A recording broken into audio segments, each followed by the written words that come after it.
नमस्कार। Jubilee post के खास कार्यक्रम एडिटर्स टॉक में आपका स्वागत है। मैं हूं उत्कर्ष सिन्हा। आज बहुत बड़ी खबर है। बहुत बड़ी खबर इसलिए कह रहा हूं कि पाकिस्तान में लंबे टाइम से सुलग रहा आजाद बलूचिस्तान का आंदोलन आज एक नए मुकाम पर पहुंच गया है। और ये बात मैं अपने इस कार्यक्रम में लगातार करता रहा हूं क्योंकि बलूचिस्तान किस तरह से अपनी आजादी की लड़ाई लड़ रहा है। महरन बलोच और दूसरे बलोच नेता न सिर्फ जमीन पे लड़ रहे हैं, मानवाधिकारों के उल्लंघन के केसेस से जूझ रहे हैं, बल्कि विदेशों में भी उन्होंने अपना जनमत तैयार करने की तमाम कवायद। लेकिन आज की सबसे बड़ी खबर यह है कि बलोच विद्रोहियों ने पाकिस्तान के सुराब शहर पे कब्जा कर लिया है और वहां से पुलिस वालों को, सेना को, सबको खदेड़ दिया है और पूरी तरह से अब वो शहर बलोच विद्रोहियों के यानी कि बलोच लिबरेशन आर्मी के नियंत्रण में आ गया है। पाकिस्तानी मीडिया यह कह रहा है कि इसमें एक पुलिस अधिकारी की मौत हुई है और बीएलए के लड़ाकों यानी बलोचिस्तान लिबरेशन आर्मी के लड़ाकों ने एक बैंक भी लूट लिया है और कई अफसरों के घरों में आग लगा दी। इतना ही नहीं हुआ है, बल्कि इस हमले के बाद बीएलए ने सुराब और उसके आसपास के इलाकों और खास तौर से क्वेटा कराची हाईवे पे ये शहर है, हम बताएंगे इसके बारे में भी कि इसका महत्व क्या है। लेकिन क्वेटा कराची हाईवे और सुराब और ग्वादर रोड पर नाकेबंदी कर ली है। बीएलए के प्रवक्ता जयंत बलोच ने बयान जारी करके कहा है कि उनके लड़ाके अब सुराब में पेट्रोलिंग कर रहे हैं और सरकारी संस्थानों पर पूरी तरह नियंत्रण कर लिया गया है। इस दौरान कई सरकारी वाहन भी आग के हवाले किए गए और कुछ अधिकारियों को बंधक भी बनाया गया है। तो देखिए बलूचिस्तान में आज जो हुआ उसकी आपको हम वीडियो क्लिप दिखाते हैं।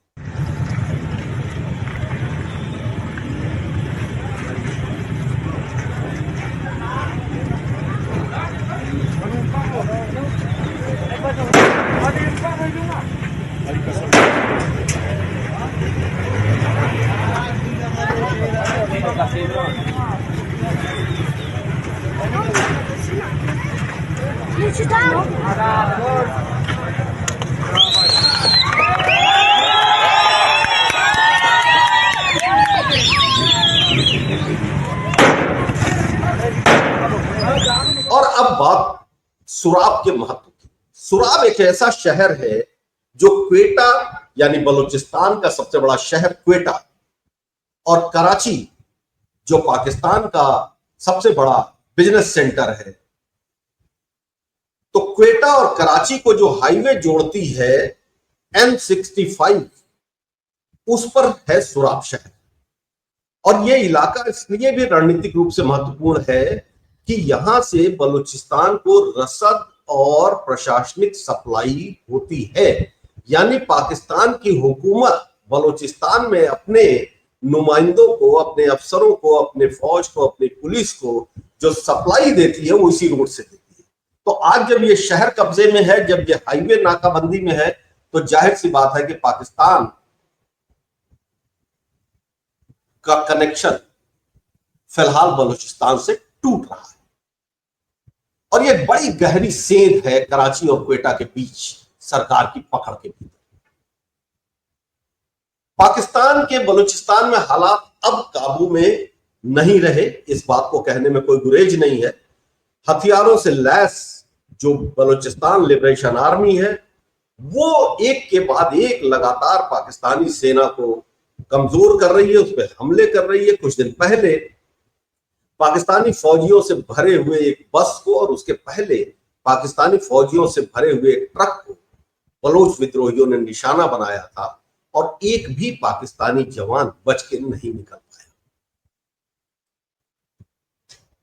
अब जो खबरें हैं उसके हिसाब से ये कि हथियारों से लैस जो बलोच विद्रोही हैं उन्होंने जब कब्जा किया तो पहले पुलिस स्टेशन सुराब शहर, एक बैंक और जितनी भी सरकारी इमारतें थी उनमें से 90% सरकारी इमारतों पर बलूचिस्तान के विद्रोहियों ने कब्जा कर लिया है।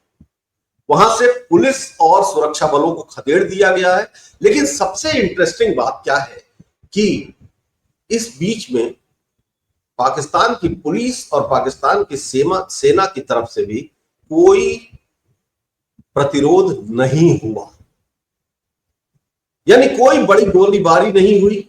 हाँ, कुछ धमाके हुए, कुछ गोलियां चली, लेकिन जिसको कहते हैं कि आमने सामने की लड़ाई हुई हो या रोकने की कोशिश हुई हो, ऐसा कुछ नहीं हुआ। यानी कि पाकिस्तान की हुकूमत सिर्फ देखती रह गई। पाकिस्तान की सरकार अभी तक कोई ऑफिशियल स्टेटमेंट इस बात पर नहीं दे रही है, लेकिन ये बिल्कुल साफ है कि जो लंबे समय से बलूचिस्तान को आजाद करने का संघर्ष चल रहा था, वो संघर्ष अब एक मुकाम पे आता जा रहा है। छोटे छोटे इलाकों पे कब्जे होते रहे हैं, फिर खाली होते रहे हैं, लेकिन इस बार का जो कब्जा है वो एक बड़े शहर पे कब्जा है, और उस शहर की रणनीतिक स्थिति बहुत महत्वपूर्ण है। तो आज का ये जो बलोच लिबरेशन आर्मी का जो काम है वो छोटा काम नहीं है। बलूचिस्तान अपने आप को पाकिस्तान का हिस्सा कभी नहीं मानता रहा है, ऐतिहासिक रूप से नहीं मानता रहा है, और उसका ये कहना है कि जब ब्रिटिशर्स ने बलूचिस्तान को कतर से खरीदा था, उसके बाद से वहां पे जो प्राकृतिक संसाधन है, पाकिस्तान आजाद होने के बाद से पाकिस्तान ने उस पर कब्जा तो कर लिया, उसका शोषण तो कर लिया, लेकिन वहां के लोगों की जिंदगी में कोई बदलाव नहीं आया, बल्कि और बदतर हालात होते रहे। बहुत सारे बलोच नेता लोकतांत्रिक लड़ाई लड़ते रहे, बहुत सारे बलोच कवि, गायक, शायर, साहित्यकार, बुद्धिजीवी वो बलूचिस्तान की आवाज उठाते रहे, लेकिन बलूचिस्तान को वो तवज्जो नहीं मिली। भारत ने बलूचिस्तान का समर्थन किया था इंदिरा गांधी के जमाने में, जब वो प्रधानमंत्री थी, और 71 में बांग्लादेश जब आजाद कराया भारतीय फौजों ने, उसके बाद इंदिरा ने भारत की आकाशवाणी से एक रेडियो बलूचिस्तान नाम का कार्यक्रम भी शुरू कर दिया। तो बलूचिस्तान की इस लड़ाई में भारत ने नैतिक समर्थन हमेशा दिया, लेकिन बलूचिस्तान की जंग जितनी तेज हो रही है,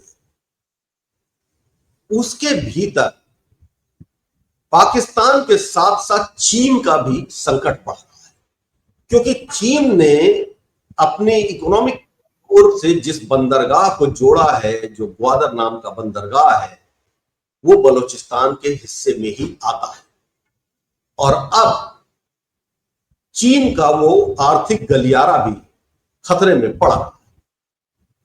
चीन क्या करता है? पाकिस्तान की आर्मी तो लगभग सरेंडर है, मोर्चों से जूझ रही है, अफगानिस्तान की तरफ से हमले हो रहे हैं। खैबर पख्तूनवा अफगानिस्तान के तालिबान कहते हैं कि वो हमारा हिस्सा है, हम उस पर कब्जा करेंगे। वो उधर से दबाव बनाए हुए हैं, बलूचिस्तान ने इधर से दबाव बना दिया दक्षिण पश्चिम से, और भारत की सीमाओं पर तो अभी कुछ ही दिन पहले पाकिस्तान ने मुंह की खाई।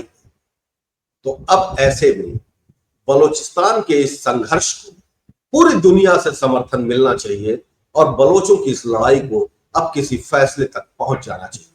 आज के लिए बस इतना ही, फिर मिलूंगा किसी नई घटना, नए विश्लेषण, नई गतिविधि के साथ। तब तक के लिए धन्यवाद, नमस्कार।